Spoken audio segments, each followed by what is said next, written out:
早就看出。宿主完成无限制任务8，我就是第。海面的事情，圣地的确不屑于。既然这样，你认了。 Halo semuanya, selamat datang di Ruang Sinema. Bagaimana kabar kalian semua? Semoga selalu sehat dan baik-baik saja. Sesuai jadwal, jadi pada hari ini kita akan kembali melanjutkan series Donghua I Can Have Infinity Agreement episode terbaru, yang mana ini adalah episode yang keempatnya. Bagi yang mau bergabung dengan series ini, kita sudah sediakan playlistnya.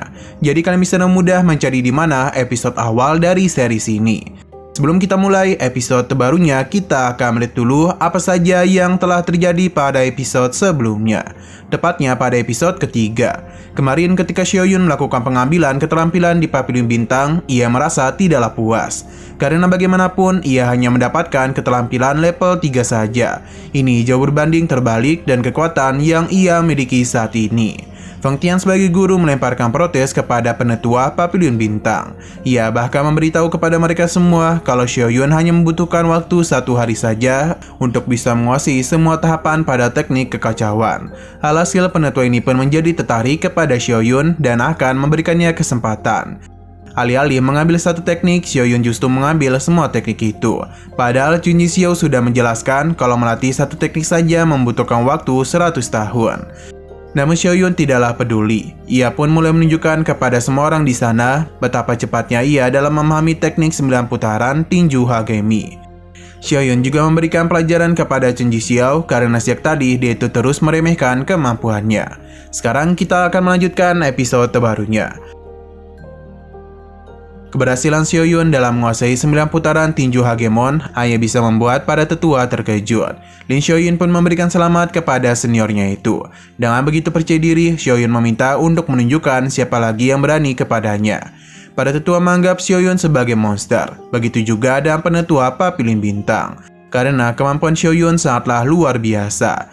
Junji Xiao masihlah belum terima dengan kekalahannya. Ia meyakini kalau Xiaoyun telah berbuat curang. Xiaoyun tidak mempermasalahkan ucapannya, dan jika Junji Xiao masih memerlukan bukti, dirinya akan meladeni permintaannya.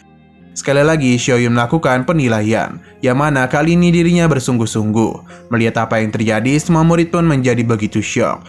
Karena nilai yang Xiaoyun dapatkan adalah 200.000 kekuatan tempur. Mereka menjadi percaya mengapa tetua Feng Tian mengatakan kalau Xiaoyun telah memasuki wilayah terlarang. Untuk Xiaoyun sendiri hanya terus tertawa saja. Sistem pun memberikannya selamat karena telah berhasil menyelesaikan misi tanpa batas. Dan begini dia pun berhak mendapatkan poin 24 pencerahan.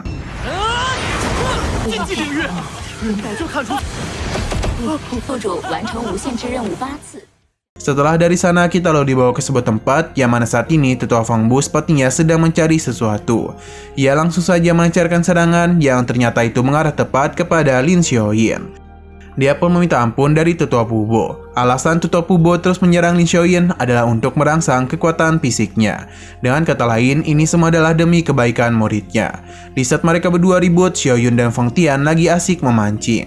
Di sini, Xiaoyun menanyakan tentang sarang naga sejati yang akan segera terbuka.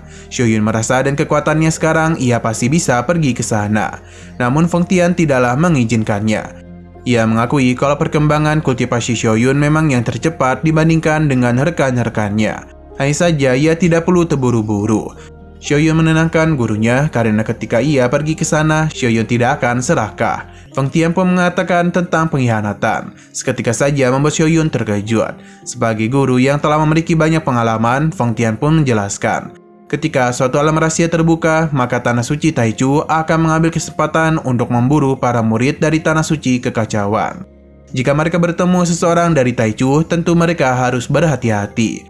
Xiaoyun lalu melihat beberapa orang yang datang. Melihat hal ini membuat Feng Tian terkejut. Kita lalu dibawa ke Pavilion Tanah Suci. Di sini, tetua Pubo terus berlari ke sana kemari hanya untuk menemukan keberadaan dari Lin Xiaoyin. Ternyata gadis itu tengah bersembunyi di ruangan rahasia.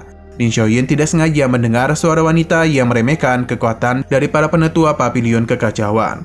Bahkan kebanyakan dari mereka baru berada di setengah langkah menuju surga.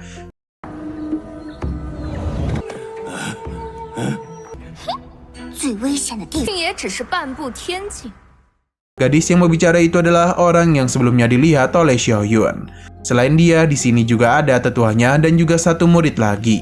Ia pun meminta maaf atas perkataan muridnya barusan. Para tetua ini tidaklah mempermasalahkan hal itu. Namun bagi tetua Tianyi, perkataan mereka benar-benar membuatnya marah. Tetua barusan bernama Wan Yaohui dari Tanah Suci Taichu. Ia memberikan sapaan kepada Tuan Tanah Suci yang sangat terhormat. Namun dari kata-kata itu, ia masihlah meremehkan kemampuan dari Tanah Suci Kekacauan. Para tetua juga cukup kesal dengan kesombongan pria itu. Wang Yuhi mencoba untuk tetap tenang dan menanyakan tujuan mereka kemari. Ternyata Wang Yuhi ini sedang mengirimkan undangan khusus kepada Tanah Suci Kekacauan agar bisa pergi bersama ke sarang naga sejati. Para tetua pun terkejut karena bagaimanapun para murid mereka terakhir kali banyak yang meninggoy ketika berada di sana. Jadi mereka ragu untuk mengirimkan para murid lagi. Wan Yuhi menyombongkan kedua murid yang ia bawa karena mereka lah yang akan pergi ke sarang naga sejati. Wan Yuhi juga ingin mengajukan sparring agar bisa saling belajar satu sama lain. Xiao Yulong memberitahu kalau ia telah berada di ranah pemunian tubuh Taichi ke-9. Pu Miutong sendiri berada di dalam pemunian tubuh Taichu ke-10. Kekuatan kedua murid ini sangatlah hebat. Oh ya, karena mereka menggunakan kata Taichu, maka itu sama saja dan menggunakan perumpamaan kekacauan. Ini berdasarkan dari tanah mana mereka berasal.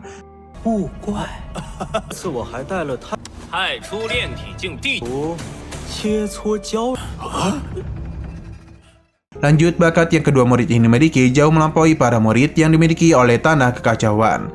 Para tetua sampai kebingungan harus memanggil siapa. Sampai akhirnya yang datang kemari adalah Lin Xiaoya.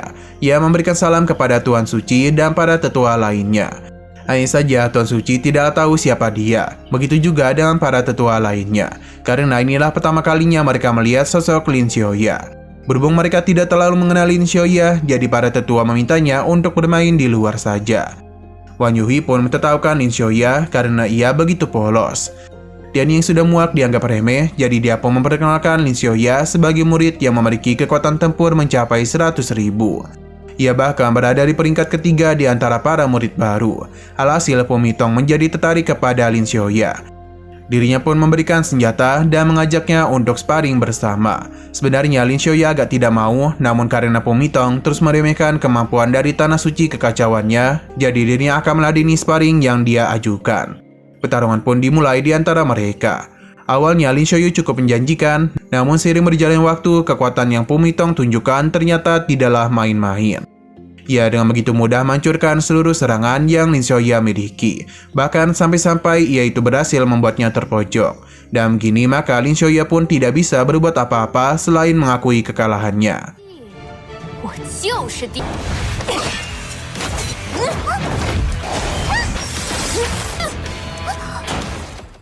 Meskipun dirinya kalah, Lin Xiaoya meyakini kalau mereka itu bukanlah tandingan dari seniornya. Pu Mitong pun langsung membuatnya pingsan. Dan kalahnya Lin Xiaoya maka tentu membuat Wan Yuhi menjadi begitu senang. Ia bahkan sampai tertawa puas karena bagaimana bisa murid yang dikatakan kuat oleh Tanah Suci, kekuatannya hanya sampai di sini saja. Sampai akhirnya Tuan Suci pun mendapatkan pesan kalau penutua Fang Tian dan juga Xiao Yun meminta untuk bertemu. Tanah Suci pun memberikan perintah agar mereka bisa segera masuk. Kedatangan Xiao Yun tentu sudah ditunggu-tunggu oleh semua orang. Tuan Suci pun dengan percaya diri memperkenalkan Xiao Yun kepada mereka. Wan Yuhi sudah mendengar rumor yang mengatakan kalau Xiao Yun adalah putra Dewa Jiu Xiang. Melihat Lin Xiaoya yang tidak sadarkan diri membuat Xiao Yun cukup panik. Ia pun menjadi begitu marah kepada Pu Miutong karena berani berbuat hal itu kepada juniornya. Xiao Yun akan memberikan kesempatan selama Pu Miutong mau mundur satu langkah dari hadapannya. Pu Mitong berencana untuk menyerangnya karena Xiao Yun telah berani-beraninya meremehkan kemampuannya. Akan tetapi niatan itu dihentikan oleh Xu Yulong karena menurutnya seniornya itu tidak perlu sampai turun tangan untuk menghadapi keroco seperti Xiao Yun. Untuk Xiao Yun sendiri mencoba untuk tidak mempedulikan orang-orang itu. Namun Qin Ji Xiao malah datang kemari untuk memanas-manasi situasi. Baginya, Xiao Yun itu tidaklah mau melakukan hal yang dirinya anggap tidak layak. Namun jika berada di kondisi terdesak dan juga melibatkan nama baik Tanah Suci Kekacauan, maka pastinya Xiao Yun akan bertindak. Di sini Xiao Yun meminta Qin Ji Xiao untuk mengalahkan orang-orang itu untuk dirinya. Apa yang ia katakan tentu membuat mereka terkejut, begitu juga dengan tetua Tianyi. Xiao Yun akan menunggu sampai Qin Ji Xiao bisa mengalahkan mereka. Xiao Yuling menyetujui hal itu, jadi dirinya langsung saja melancarkan serangan bertubi-tubi kepada Qin Ji Xiao. Ia sama sekali tidak bisa berbuat apapun selain menerima serangan dari Xiao Yulong. Hanya dalam sekejap mata saja, Xiao Yulong berhasil mengalahkan Chun Ji Xiao. Hal ini pun membuat Tuan Tanah Suci malu, begitu pula dengan para tetua lainnya.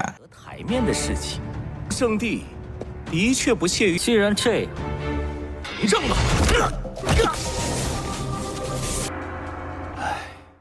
Padahal Chun Ji Xiao adalah salah satu jenius yang mereka miliki.